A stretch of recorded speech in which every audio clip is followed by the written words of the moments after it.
Buenos días. En la clase de hoy vamos a continuar el repaso sobre secciones cónicas, pero en este caso pues ya nos vamos a enfocar un poquito más sobre la elipse, revisando pues el desarrollo gráfico, el desarrollo matemático y pues algunas características adicionales que podemos encontrar. Recordemos que todas las secciones cónicas se obtienen a partir del corte de un cono. Cuando hablábamos de círculo, habíamos establecido que para obtener una circunferencia, el corte del cono tendría que ser perfectamente paralelo a la base. En este caso ya no, ya podemos hacer un corte, pero pues va a tener cierto grado de inclinación. Entonces, observemos que si el corte tiene cierto grado de inclinación, ya las dimensiones no se manifiestan de la misma forma. Mire que entre más inclinado esté sobre algún eje, pues más alargado o más bachatada va a quedar la figura sobre ese eje. Entonces mire que en el lugar donde se hace el corte, pues vamos a observar una elipse. Por consiguiente, la elipse es otra sección cónica. Geométricamente hablando, podemos decir que la elipse es un lugar geométrico, o sea, entre comillas, una figura, que me garantiza que si yo cojo uno de sus puntos, cualquiera de sus puntos, y miro las distancias que hay desde ese punto hacia los focos, esa distancia siempre va a ser constante. Y el valor constante, que siempre va a ser el resultado, va a ser el eje mayor de la elipse. ¿Qué quiere decir eso? Que nosotros vamos a tener una elipse, ¿cierto? Y esa elipse pues va a tener dos puntos que vamos a llamar focos. Eh, ¿Cuál es la particularidad de esos focos? Que si yo tengo una distancia de eje de la elipse, la distancia del eje mayor es la máxima distancia que va a poder separar dos puntos, o sea, como lo más larga que puede ser la elipse. Entonces, vamos a coger un punto cualquiera de la elipse y vamos a ver en ese punto cuál es la distancia hacia ambos focos. Entonces, si yo cojo esas dos distancias, y la sumo, me va a dar exactamente lo mismo que lo que valga el eje mayor. Entonces, por decirlo de algún modo, si el eje mayor de la elipse valía 10, significa que al sumar estas dos distancias también nos tiene que dar 10. Y eso se tiene que cumplir con cualquier punto de la elipse. Es decir, si yo cojo otro punto cualquiera y nuevamente mira a ver cuál es la distancia desde ese punto hacia los dos focos, esas dos distancias al sumarse tendrían que volver a dar 10, porque vuelvo repito, esa es la distancia del eje mayor de la elipse. Y yo lo puedo hacer al final con cualquier punto que quiera. Busco un punto, miro qué distancia lo separa de los focos y al sumar esas dos distancias tendría que volver a dar lo mismo. Esa suma siempre va a ser constante y eso es lo que va a definir constantemente pues, a la elipse. ¿Qué más podemos encontrar en alguna elipse? Entonces, siempre que hablemos de elipses, lo primero que tendremos que hacer es hablar del centro. Entonces, el centro de la elipse siempre lo vamos a representar como h, k. H siempre va a ser la coordenada en X, K siempre va a ser la coordenada en Y, ¿ves? Porque recordemos que esto siempre va a estar puesto sobre un plano cartesiano. Los vértices, que son como los puntos extremos, como tal de la elipse, eh, vamos a aprender también a calcularlos y pues a deducirlos gráficamente. El semieje mayor, que sería la distancia que separa el centro del vértice más lejano y lo vamos a representar como la letra A. Entonces, mire que aquí está marcado, vuelvo repito, es la distancia que separa al centro de la elipse de su vértice más lejano. Pues mire que en este caso, pues como la figura es simétrica, podría marcar esa distancia hacia el vértice 2 y hacia el vértice 1. Pero desde un vértice hacia el otro vértice, pues tendría el eje mayor, que entonces para este caso mediría 2A. El semieje menor, que entonces por su parte seguirá la distancia que separa al centro de los vértices más cercanos, eh, que pues, está marcada en azul, y pues si sabemos que el semieje menor es B, pues podremos suponer que de vértice a vértice pues tenemos todo el eje completo, el eje menor, que valdría 2B. Entonces al final el eje mayor pues es el eje más grande, vendría a ser como el equivalente al diámetro del círculo, pero pues como esta figura no es completamente redonda, entonces en vez de hablar de diámetros y de radios, vamos a hablar de ejes y de semiejes. Los focos. Hemos dicho que los focos pues, son los que me garantiza que al sumar las distancias sean constantes y pues van a ser, en este caso, dos puntos que siempre quedan dentro de la elipse. Pero La distancia que hay desde el centro hacia cualquiera de los focos la vamos a llamar distancia focal y de ahora en adelante la vamos a representar con la letra C. Y es importante aclarar justamente que geométricamente hablando, la distancia focal y los semiejes A y B siempre van a formar un triángulo rectángulo. Mira que aquí en esta figura tendría como B y C formando catetos y el valor de A, que sería siempre el más grande, va a formar pues la hipotenusa de ese triángulo. Tengamos esto en cuenta porque es lo que vamos a usar siempre que necesitemos calcular las distancias focales. Siempre vamos a tener en cuenta que las distancias focales y los semiejes forman un triángulo rectángulo y pues que el semieje más grande siempre va a ser la hipotenusa. Y por último, el lado recto. El lado recto de una elipse es una línea perpendicular al semieje mayor que siempre va a pasar por los focos.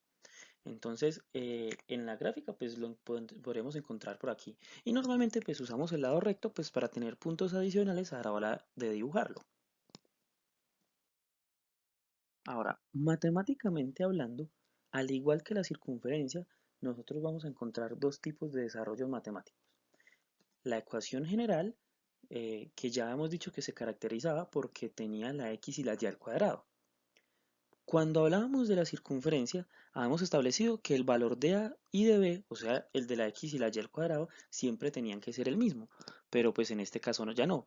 La única condición que deben cumplir es que deben tener el mismo signo.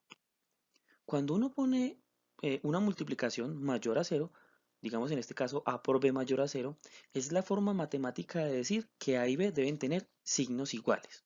Entonces, por ejemplo, miren esta ecuación general. En este caso yo sé que corresponde a una elipse porque el valor de la x al cuadrado, o sea a, y el valor de la y al cuadrado, o sea b, son diferentes pero tienen el mismo signo. Miren que en este caso podríamos decir que a vale 4 y que b vale 3. Pero si vemos esta otra ecuación, pues mire que nuevamente el valor de a sería menos 2, el valor de b sería menos 4 y son diferentes, pues en cuanto a su magnitud, pero siguen teniendo el mismo signo. Entonces, por eso puedo seguir diciendo que esto es una elipse. Ahora, la ecuación canónica, que es la que usamos para poder graficar y pues para poder hacer los cálculos, es muy parecida pues a la del círculo. Si nos fijamos muy bien, lo único que va a cambiar son dos cosas. Primero, que esta ecuación ya tiene denominadores sobre la x, perdón, por debajo de la x y por debajo de la y que ya no está igualada al radio, sino a 1. Eso pues va a ser importante. Siempre vamos a encontrar eso, que debe ser igual a 1 y pues debemos encontrar denominadores que deben ser diferentes. Entonces, por ejemplo, en este caso, mire que ya tendríamos x y y al cuadrado está igualado a 1, pero ya tenemos los denominadores. Mire que en este caso siempre lo vamos a tomar así. El valor a siempre es el que esté bajo la x y el valor b siempre es el que esté bajo la y. Entonces, en este caso, mide que están al cuadrado, entonces podríamos decir que a al cuadrado es el que vale 4 y b al cuadrado es el que vale 9.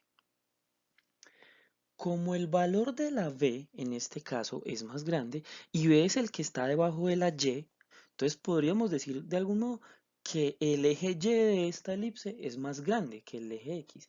¿Qué quiere decir eso? Que esta elipse es vertical, o sea, es más larga que ancha. Si revisamos esta otra ecuación, pues mire que está al contrario. Sigue siendo una elipse porque sigue teniendo denominadores y los denominadores son diferentes, ¿cierto? Pero en este caso, entonces el valor de a es el que es más grande. Podemos decir que a al cuadrado vale 16 y que b al cuadrado vale 4. Entonces, como a es más grande, significa que el eje x de esta elipse es mucho más grande. O sea, es más ancha que larga. O sea que esta elipse es una elipse horizontal. Bueno, vamos a revisar un ejemplo entonces para aplicar esto. Tenemos esta elipse, x menos 2 al cuadrado sobre 25, y más 1 al cuadrado sobre 9 igual a 1. Mire que cumple pues, las características que ya establecimos ahora, que está igualada a 1, que tiene denominadores y son diferentes, que tienen el mismo signo, pues los denominadores. Eh, y en este caso, como el valor debajo de la x es el más grande, significa que esto es una elipse horizontal. Vamos a compararla pues con la ecuación canónica como tal para que podamos ver cuánto valen todas las variables. Entonces mire que h en este caso sería este 2 de aquí, al igual que en el círculo siempre lo vamos a encontrar con signo diferente y el valor de k pues sería el 1 que hay aquí. Entonces vamos a decir que el centro de la figura es 2, menos 1. Repito nuevamente, el 2 y el menos 1 pues son este 2 y este 1, pero siempre con signo diferente. Esta 25 vendría siendo a al cuadrado, pero como a al cuadrado es 25, entonces podríamos decir que el valor de a solamente es 5. Eh, y pues este 9 vendría siendo b al cuadrado. Y lo mismo, como b al cuadrado es igual a 9, quiere decir que el valor de b es 3. Ahora, con esa a y esa b podemos calcular la distancia focal. Recordemos que ahí B son los semiejes, entonces va a ser cuánto se mueve horizontal y cuánto se mueve vertical, pues la elipse, pues para encontrar los puntos, pero pues necesitamos la distancia focal. Y recordemos que ya hemos dicho que esas distancias focales y los semiejes forman un triángulo rectángulo. Pues entonces, ojo con el triángulo rectángulo. En este caso, A es más grande que B, entonces, entre estos dos, siempre el más grande lo voy a poner como hipotenusa y pues por lo tanto el otro pues va a ser un cateto y la distancia focal va a ser el otro cateto. Entonces, como son un triángulo rectángulo, pues deben cumplir el teorema de Pitágoras, ¿no? Solo que en este caso va a decir que A es la hipotenusa y pues que los dos catetos eh, vendrían siendo C y B. En este caso, lo que yo desconozco es el valor de C, entonces sería intentarlo despejar. Y al despejarlo, pues va a quedar una resta. Al hacer la operación, pues al elevar los catetos y sacar raíz cuadrada, vamos a encontrar que el valor de C es 4. Vendría siendo este. Igual podemos verlo desde acá, ¿no? Si A vale 5 y B vale 3, significa que C debe valer 4. Y ese 4 va a ser la distancia focal. Entonces voy a ir poniendo esos puntos sobre la gráfica. Entonces, ya sabemos que el centro vale 2,1. Eso vendría siendo este punto de acá. Ahora, con A siempre va a ser la parte horizontal, por eso es que siempre lo encontramos debajo de la X. Entonces, como A vale 5, significa que me voy a correr 5 hacia los lados. Desde el centro de la elipse, voy a correr 5 hacia un lado y 5 hacia el otro lado. Y pues al recorrer esos 5 y 5, eso me va a permitir encontrar los dos primeros vértices. Entonces la figura quedaría en ese momento más o menos así. Ahora con el valor de B. Como B es el que está debajo de la Y, es el vertical. Entonces vale 3. Y mire que estoy tratando con B, no con B al cuadrado. Entonces como B vale 3, significa que voy a subir 3 y bajar 3. Igualmente desde el centro de la elipse, no desde el centro del plano cartesiano. Y al subir y bajar, me van a permitir encontrar los otros dos vértices de la elipse. Ya con los vértices yo ya podría intentar esbozar la gráfica, pero pues para tener mayor precisión en la gráfica voy a buscar otros dos puntos y para eso me voy a ayudar con el foco. Entonces, como ya dijimos que la distancia focal debe ser 4, significa que yo debo desplazarme 4 unidades a partir del centro para poder encontrar los focos. ¿Pero hacia dónde? Como acabamos de deducir que era una elipse horizontal, porque el valor de A, o sea, el que está bajo la X, era el más grande, al ser horizontal, eso me permite deducir que esa distancia focal la voy a buscar hacia los lados. Es decir, me voy a mover 4 unidades hacia la derecha y 4 unidades hacia la izquierda. Si hubiéramos dicho que es una elipse vertical, significa que las 4 unidades las buscaría hacia arriba y hacia abajo, a partir del centro también. Entonces, eh, al moverme esas 4 unidades al lado y lado, pues ya podría encontrar los dos puntos que corresponden a los focos. Y con esos dos puntos voy a encontrar el lado recto de la parábola.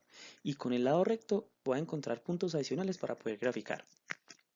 El lado recto se encuentra pues con esta ecuación, 2b cuadrado sobre a. Pero ojo, hay que tener mucho cuidado en esta parte. El valor siempre del numerador, o sea, el que esté al cuadrado, siempre va a ser el más pequeño. O sea, primero tendría que pensar ¿cuál es más pequeño entre A y B? Entonces, siempre el más pequeño va a ir en el numerador y elevado al cuadrado. Y en este caso, pues el más grande va a ser el denominador. Y eso pues va a depender directamente del hecho de que sea una elipse horizontal. Entonces, en una elipse horizontal, el lado recto va a ser 2b al cuadrado sobre a. Pero si tuviéramos una elipse vertical, el lado recto entonces sería 2 al cuadrado sobre b, porque entonces sería al revés. Si fuera vertical significa que a es más pequeño. Entonces siempre el más pequeño va a ir arriba y al cuadrado, y siempre el más grande va a ir como denominador. Entonces en este caso, pues 2b al cuadrado sobre a simplemente sería reemplazar b como 3 y a como 5. Y al hacer toda la operación me da 3.6. O sea, el lado recto vale 3.6. Entonces, ¿qué voy a hacer? Me voy a parar en los focos y como el lado recto debe valer 3.6, lo voy a partir en dos. Lo voy a partir en 1,8 y en 1,8. Entonces, a partir de los focos, de cada foco, voy a subir 1.8 unidades y bajar 1.8 unidades de cada foco. Pero al subir y bajar esas 1.8 unidades, pues eso me va a permitir encontrar 4 puntos adicionales. Entonces mire que entre lo que llamé P1 y P2, desde ahí arriba hasta ahí abajo, debe haber 3.6 unidades, porque subí 1.8 y bajé 1.8. Lo mismo entre P3 y P4. Desde P3 hasta P4 deben haber 3.6 unidades, porque subí la mitad y bajé la otra mitad. Pero entonces con esos 4 puntos ya podría intentar graficar pues la elipse con mucha más precisión. Ahora, ¿qué pasaría si en vez de tener una ecuación canónica tuviéramos una ecuación general? Igualmente, pues podemos hacer el análisis sobre ella, pero primero tendríamos que hacer la transformación. O sea, coger la ecuación general, transformarla en canónica para poder encontrar todo lo que hemos encontrado. A, B, C, las coordenadas de los focos, etcétera. Entonces, lo vamos a hacer prácticamente igual que como lo hemos hecho con la circunferencia. Primero vamos a coger aparte las que tienen X y las que tienen Y. Y si hay un número solo, lo mando para el otro lado. Puede que ese 21 no estuviera, puede que sea de una vez igual a 0. Pero en este caso, estas X, mire que no dice X al cuadrado, sino 4X al cuadrado. Entonces, en ese caso, lo que tengo que hacer es sacar factor común. Mire que las dos cantidades con X se pueden dividir por 4. Entonces, lo saco como factor común. Y en el paréntesis de las y, pues no hay ningún factor común que sacar, entonces queda intacto, igual a 21. Y ya pues puedo intentar completar el cuadrado de la misma manera. Entonces voy a coger cada uno y voy a dejar el espacio pues para completar el trinomio. Recuerden que lo hacemos en base al número que quedaba en la mitad del paréntesis. Entonces, primero, cojo el 4, ese 4 lo divido por 2, el resultado lo elevo al cuadrado y en este caso daría 4. Y eso es lo que va a sumar en el primer paréntesis. En el segundo paréntesis, pues nuevamente, cojo el 6, que es el de la mitad, lo divido en 2, el resultado lo elevo al cuadrado y pues 3 al cuadrado da 9 y ese es el número que va a sumar. Pero nuevamente, como acabo de sumar a la izquierda del igual, debo sumar a la derecha del igual para equilibrar la ecuación. ¿Cuál es el problema? El problema viene en este 4. Yo no puedo sumar 4 simplemente al otro lado en este caso. ¿Por qué? Porque este 4 realmente viene multiplicado por este 4. Y 4 por 4 da 16. Quiere decir que lo que debo sumar realmente es 16. Entonces, ¿qué estoy diciendo simplemente? Que en el caso de que me quede un número por fuera, primero multiplico el número que encontré y el de afuera, pues para saber qué debo sumar realmente. Mire que en el otro paréntesis no tengo ese problema, pues porque aquí no hay nada, es como si hubiera un 1 imaginario. Entonces yo puedo sumar el 9 común y corriente. Pero si aquí hubiera otro número, digamos un 3, entonces tendría que multiplicar primero 9 por 3 y ese 27, que es el resultado, sería lo que tengo que sumar al otro lado. Entonces, en conclusión, ojo con los números que debería estar sumando. Entonces, por este lado, pues la ecuación me quedaría de esta manera y pues al sumar menos 21 más 16 más 9 da 4, que sería este 4. Y dentro de los dos paréntesis, pues ya tengo trinomios cuadrados perfectos que ya puedo intentar factorizar, igualito como lo hemos hecho. Cojo el primero y el tercero y le saco raíz.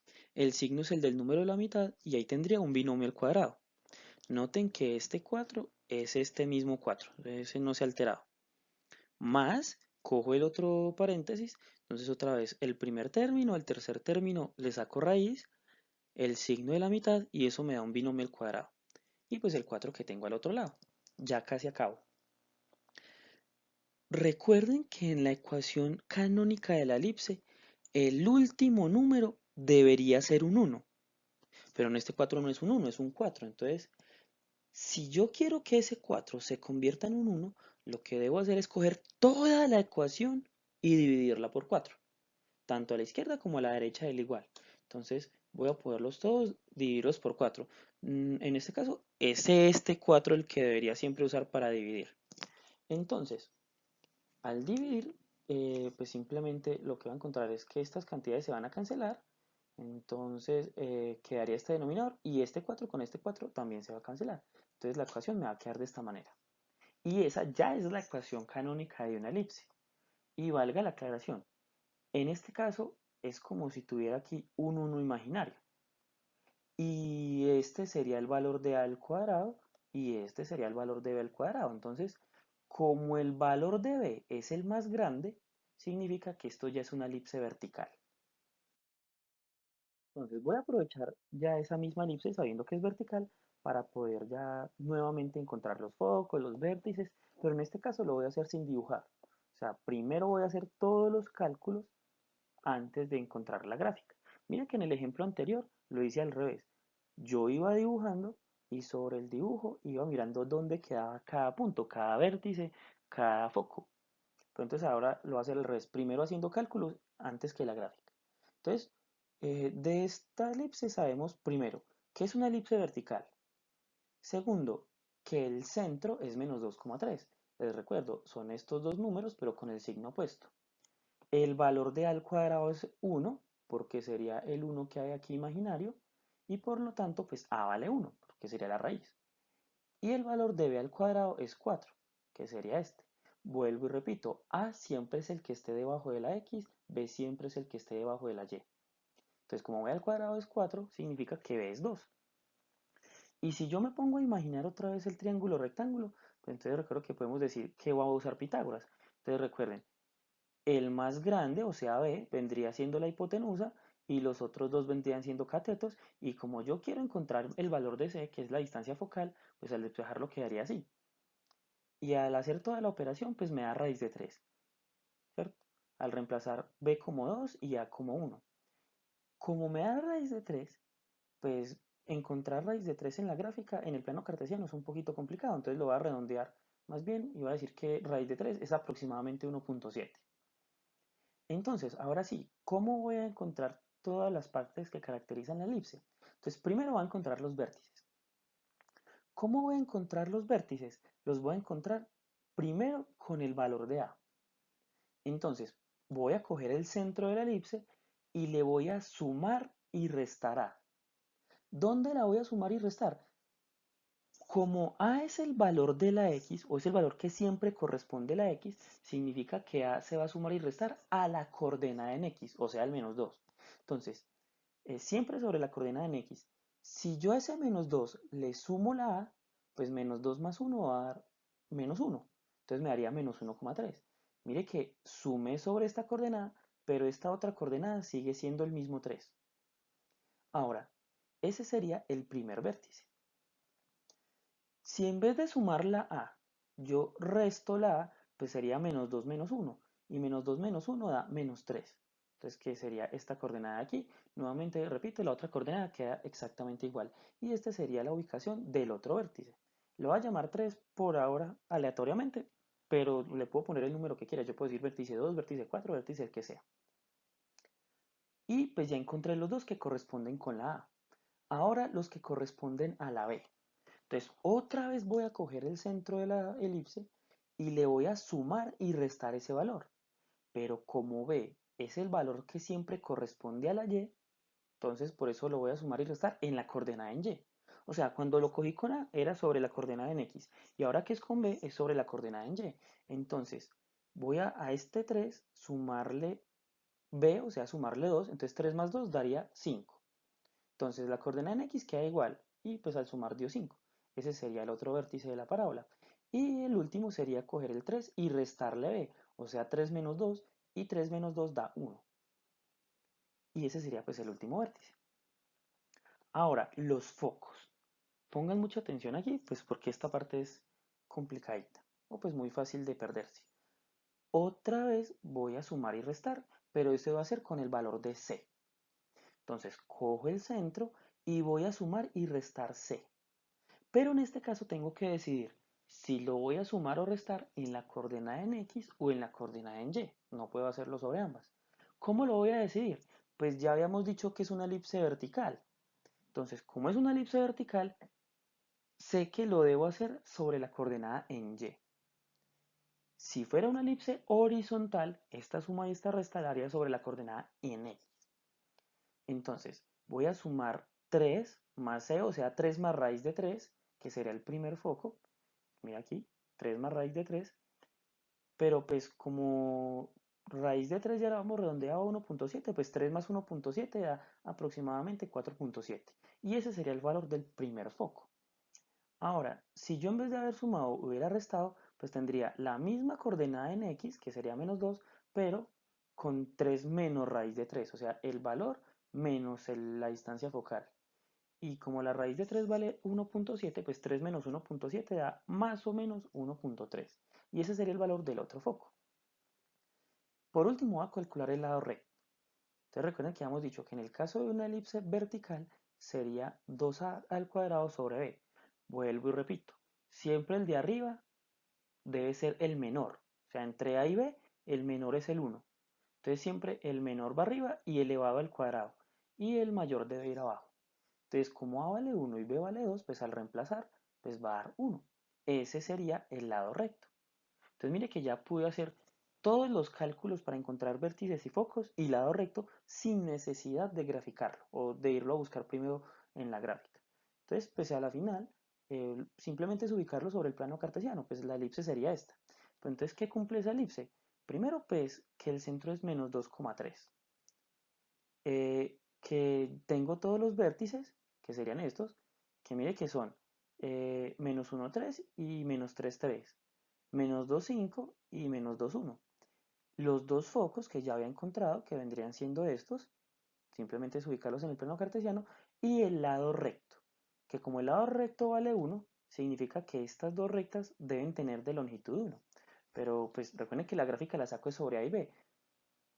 Horizontalmente hay una unidad, eso vendría siendo A, para un lado y para el otro lado. Y de aquí hacia arriba y de aquí hacia abajo tendría que haber B, o sea, dos unidades. Mire que para encontrar y este vértice, pues simplemente me hubiera desplazado dos unidades hacia arriba y hacia abajo. Y pues esa sería finalmente la gráfica, pero pues lo que nos interesa no son todos los puntos, sino los cálculos que hicimos en este caso. Porque yo puedo graficarla solamente o solamente hacer los cálculos, pues dependiendo de lo que me hayan pedido o pues de lo que necesite en el momento.